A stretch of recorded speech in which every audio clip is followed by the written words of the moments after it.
Students, हम discuss करेंगे second law of thermodynamics. और सेकंड लॉ ऑफ थर्मोडायनेमिक्स को समझने से पहले फर्स्ट लॉ ऑफ थर्मोडायनेमिक्स की अगर हम बात करें तो फर्स्ट लॉ ऑफ थर्मोडायनेमिक्स हमें ये बताता है कि किस तरह से हीट एनर्जी को हम वर्क में और वर्क को हम हीट में कन्वर्ट कर सकते हैं। फर्स्ट लॉ को अगर हम यहाँ पे मैथमेटिकली लिखें तो Q is equal to W plus delta U, और Q यहाँ पे हीट एनर्जी है, W वर्क को रिप्रेजेंट कर रहा है और डेल्टा U जो है ये चेंज इन इंटरनल एनर्जी को रिप्रेजेंट कर रहा है।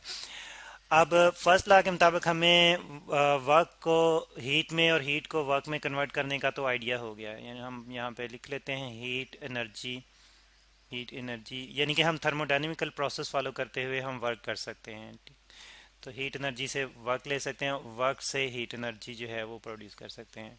लेकिन हमें पाथवे का नहीं पता कि हम पाथवे के कौन सा फॉलो करें ताकि जो है वो हम हीट एनर्जी को वर्क में कन्वर्ट कर सकें। तो इसका हमें नहीं आइडिया होता फर्स्ट लॉ ऑफ थर्मोडायनेमिक्स की बेस पर। तो फिर हम देखते हैं कि हम फर्स्ट लॉ ऑफ थर्मोडायनेमिक्स में अगर हम इंटरनल एनर्जी का कंसेप्ट देखें, चेंज इन इंटरनल एनर्जी का कंसेप्ट देखें, तो अगर हमने कंटिन्यू करना है अपने वर्क को हीट में या हीट को वर्क में कन्वर्ट करते हुए, तो फिर हमें change in internal energy zero रखना पड़ेगा। तो ये चीज़ हमें सेकंड लॉ थर्मोडायनेमिक्स हमें बताता है कि हम चेंज इन इंटरनल एनर्जी क्यों ज़ीरो रखेंगे और किस तरह से ज़ीरो रखेंगे। यानी कि हम सेकंड लॉ थर्मोडायनेमिक्स हमें जो है ये हेल्प आउट करता है कि किस तरह का पाथवे हम फॉलो करें।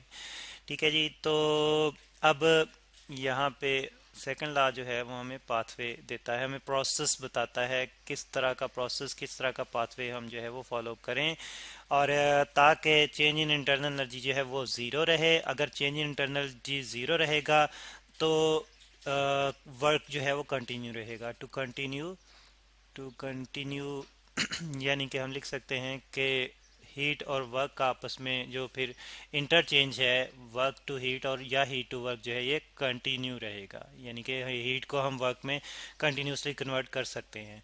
तो इस तरह से हम देखते हैं कि इंटरनल एनर्जी में चेंज जो है वो उसी वक्त ज़ीरो होगा जब सिस्टम की इनिशियल और फाइनल स्टेट सेम रहेंगी। ठीक है, यहाँ पे हम लिख सकते हैं कि इसके मुताबिक इनिशियल और फाइनल स्टेट जो है फिर सेम रहनी चाहिए। ज़रा दोबारा से स्पेलिंग करेक्ट करके लिखते हैं।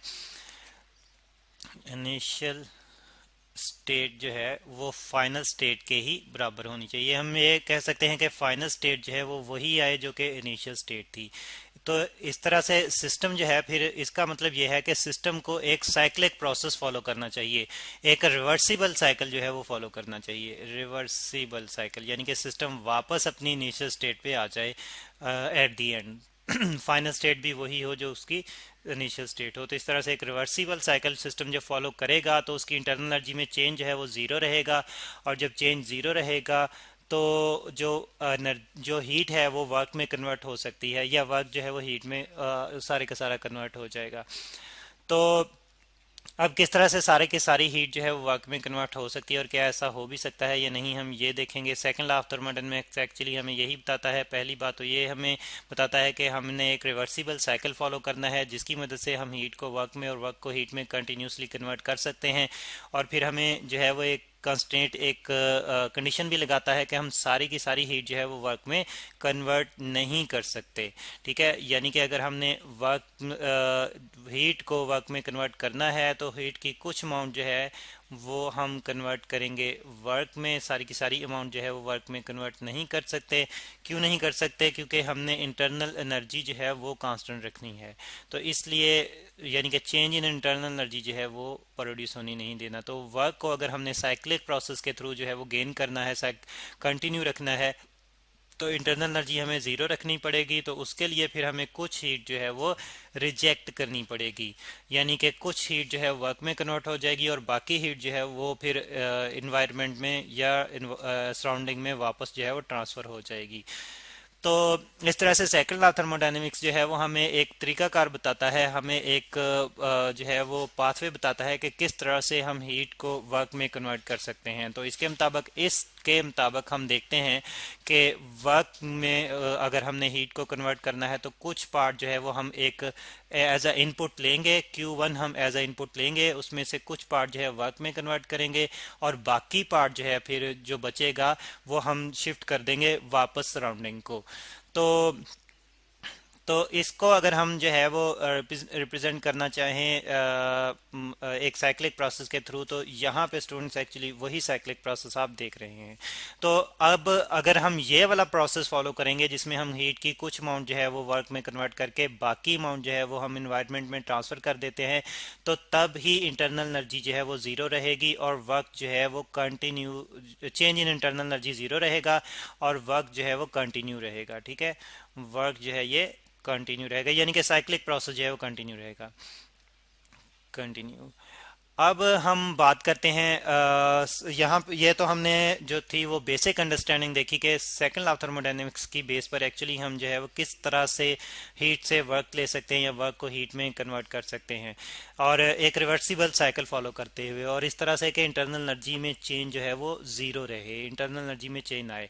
तो अब हम सेकंड लॉ ऑफ थर्मोडायनेमिक्स को प्रॉपरली डिफाइन करने की कोशिश करते हैं। वैसे तो सेकंड लॉ ऑफ थर्मोडायनेमिक्स की बहुत सारे जो है वो तरीकाकार हैं, इसको डिफाइन करने के बहुत सारे वेज हैं, लेकिन जो सबसे इम्पोर्टेंट और डेली लाइफ में एक्चुअली जो हम यूज़ करते हैं सेकंड लॉ ऑफ थर्मोडायनेमिक्स को, उसकी बेस पर जो स्टेटमेंट्स हैं वो दो इम्पोर्टेंट स्टेटमेंट, दो फेमस स्टेटमेंट हैं। उनमें एक स्टेटमेंट जो है वो लॉर्ड केल्विन की है और दूसरी स्टेटमेंट जो है वो रडोल्फ क्लासेस की है, और बारी बारी हम इन दोनों स्टेटमेंट को डिफाइन करेंगे और डिस्कस करेंगे। तो सबसे पहले स्टूडेंट्स हम डिस्कस करते हैं लॉर्ड केल्विन की स्टेटमेंट। तो लॉर्ड केल्विन की statement students, scientist Lord Kelvin की स्टेटमेंट जो है वो ये है कि it is impossible to construct a heat engine operating continuously in a cycle which takes heat from a single reservoir and converts it entirely into work without leaving any change in the working system। यानी कि impossible to construct a heat engine, हम कोई भी ऐसा heat engine नहीं बना सकते। Diagrammatically भी हम इस चीज़ को रिप्रेजेंट करने की कोशिश करते हैं कि हम कोई भी ऐसा हीट इंजन नहीं बना सकते जिसमें हम एक हॉट रेजरवायर से, एक ही रेजरवायर से हम जो है वो हीट लें। रेजरवायर यानी एक्चुअली वो सोर्स होता है जहाँ से हम हीट एनर्जी जो है वो ले रहे होते हैं। तो हम जो है वो कोई भी ऐसा जो है वो सोर्स नहीं ले सकते हीट का, मतलब सिंगल सोर्स जो है वो लेते हुए हम उससे हीट लें और उसको कन्वर्ट कर दें वर्क में, और जो वर्किंग सब्सटेंस है, वर्किंग सिस्टम जो है उसकी उसमें किसी किस्म का चेंज भी ना आए।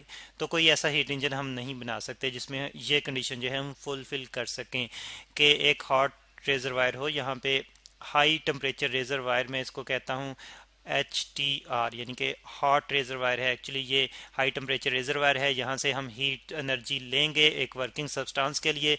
यहाँ पे जो है वो इससे हीट एनर्जी जो है वो ये हम सपोज के ले रहे हैं डायग्रामेटिकली। इसी चीज़ को, इसी स्टेटमेंट को मैं रिप्रेजेंट करने की कोशिश कर रहा हूँ कि ये इससे हम जो है वो हीट एनर्जी ले रहे हैं। ठीक है, और ये जो है वो टेम्परेचर जो है वो हाई टेम्परेचर T1 पे है और Q1 अमाउंट जो है वो हीट हम ले रहे हैं। यहाँ पे एक साइक्लिक प्रोसेस जो है वो हम रिप्रेजेंट करते हैं जिसके ज़रिए से सब्सटेंस जो है वो कन्वर्ट करता है, कंटिन्यूसली कन्वर्ट कर रहा है हीट को वर्क में। यानी कि ये हमारे पास इंजन है, इंजन, और ये कन्वर्ट कर रहा है इसी हीट को आउटपुट वर्क में कन्वर्ट कर रहा है। तो ये हम रिप्रेजेंट कर देते हैं, यहाँ पे आउटपुट है हमारे पास, तो आउटपुट, और ये साइक्लिक प्रोसेस फॉलो करते हुए कंटिन्यूसली हमें जो है वो वर्क मिल रहा है। तो ऐसा जो है वो हम कोई भी हीट इंजन नहीं बना सकते अकॉर्डिंग टू दिस स्टेटमेंट। तो ये जो डायग्राम बनाई है, यानी कि इसको हम कह सकते हैं कि ये डायग्राम जो है एक्चुअली जो है वो एप्लीकेबल नहीं है, ये तरीकाकार एप्लीकेबल नहीं है। ठीक है जी। तो लॉर्ड केल्विन का ये कहना है कि हम ऐसा सिस्टम नहीं बना सकते जिसमें हम सारी की सारी हीट जो है वो किसी यानी कि एक हॉट रिजर्वायर से हीट लें और सारी की सारी हीट जो है हम वर्क में कन्वर्ट कर दें, और जो हमारा वर्किंग सब्सटेंस है उसमें किसी किस्म का चेंज भी ना आए और वो अपना वर्क जो है वो कंटिन्यू रखे। तो ऐसा नहीं हो सकता। बल्कि फर्स्ट लॉ ऑफ थर्मोडायनेमिक्स को अगर हम देखें तो अगर हम किसी सिस्टम को हीट दें तो उसकी इंटरनल एनर्जी में भी चेंज आएगा। वर्क वो कर सकता है लेकिन उसकी इंटरनल एनर्जी में भी चेंज आएगा। अगर हमने उससे कंटिन्यूसली वर्क लेना है तो कंटिन्यूस वर्क के लिए कंटिन्यूस वर्क के लिए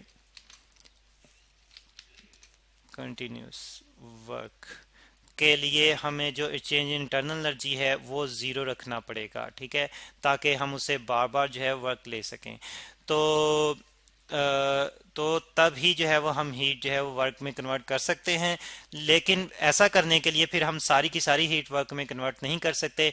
ऐसा करने के लिए हमें कुछ हीट जो है वो देनी सिस्टम को, यानी कि एक हीट इनपुट देंगे और वो उसमें से कुछ जो है वो वर्क में कन्वर्ट करेगा और बाकी हीट जो है वो रिजेक्ट कर देगा किसी लो टेम्परेचर रेजरवायर को। तो इस तरह का सिस्टम तो हम बना सकते हैं, लेकिन इस तरह का सिस्टम जो कि यहाँ पे हमने रिप्रेजेंट किया है ये नहीं बना सकते। तो इस ये जो है वो एक स्टेटमेंट है first second law of thermodynamics की, लॉर्ड केल्विन स्टेटमेंट जो है, और इसकी जो दूसरी स्टेटमेंट है वो स्टूडेंट्स हम नेक्स्ट लेक्चर में डिस्कस करेंगे।